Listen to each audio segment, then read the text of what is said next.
right! Free Palestine! My name is Garrick. I'm from BDS-LA for Justice in Palestine.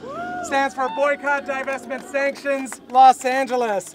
And I just want to say, I think that's a little bit of an error what Shaquille said. I think what really happened is that all of us came here today and shut this down and got the union to cancel their shift. So I want to thank everybody for coming out. I just want to be very quick.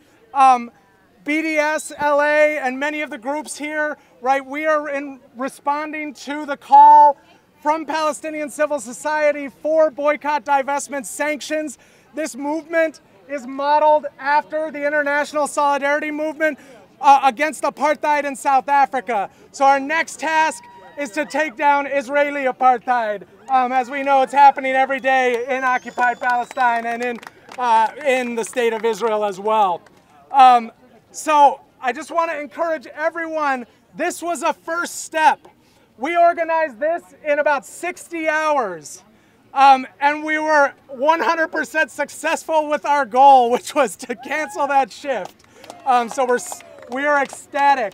But now, you know, we need to get to the harder work of really building this movement larger and larger.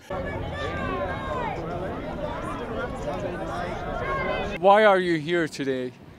Well, today we are doing an action in support and solidarity with Gaza and the Palestinian people in general, and it's part of the divestment, the boycott, divestment, and sanctions movement, which included today the blockade or blocking an Israeli Zionist ship called Zim Haifa, and we succeeded actually in preventing it from docking. Well, it probably would dock, but prevented it from unloading for the day shift, because the union, the workers' union, announced that they canceled the day shift for today.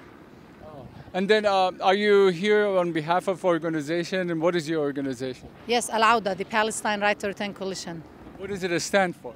Al-AWDA is an international organization that's main goal is to ensure that Palestinian refugees around the world get their right to return, and which means any Palestinians around the world, from the about 6 million Palestinian refugees, should have an non-negotiable right to go and return back to their original homeland of Palestine. Talk about the recent Operation Protective Edge that happened in Gaza. Yeah. Of course, the name, the Israeli names, the Israelis come with all weird names, you know, to represent their genocidal wars. And this was just another genocidal war in a series of the wars that Israel liked to do every couple of years or so. And unfortunately, this one was probably the most vicious, the most brutal. I mean, people usually look at the dead and they count the dead, like 2,000 people, 80% of them are civilians according to the United Nations. About 500 Palestinian children were killed in Gaza, including many babies. But also look at the number of the destruction and the injuries in Gaza. We have over 10,000 people, a majority of them civilians, seriously injured in Gaza in only like a matter of 5 weeks. So this is beyond war crimes, really, that what Israel is committing. The destruction of homes for about 65,000 people in Gaza. 65,000 people in Gaza, they can't go back to a home. They can't call anything a home in Gaza.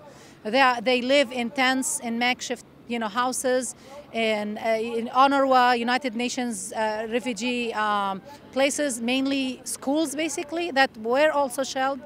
Nothing is safe in Gaza. There's no place safe in Gaza.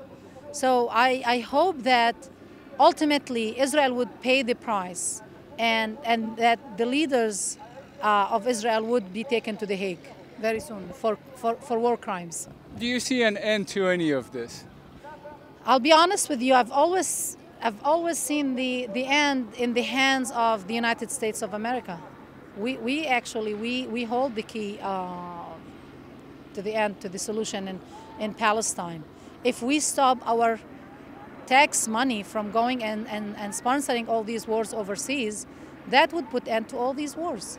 But if we keep on giving Israel $3.1 billion in direct military aid every year, in addition to the rest of the $10 billion they get every year, then Israel wouldn't feel any pressure to stop its aggression against Gaza or against the Palestinians in general, and would continue it. But unfortunately, in this country, we have a very vicious and brutal military industry that controls these issues, unfortunately, and American people should know these things. You mentioned that war crimes and the Israelis officials should pay a price. Can you elaborate on that?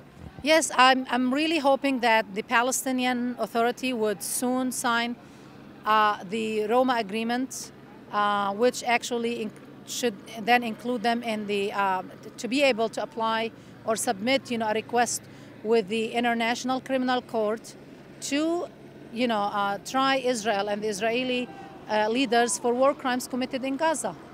In the past, the Palestinian Authority could not do that because they were not a state. But since they were given a state status by the United Nations about 2 years ago or less, then now it's time. They have no excuse now. That's what they should do. Press for the International Criminal Court. Thank you.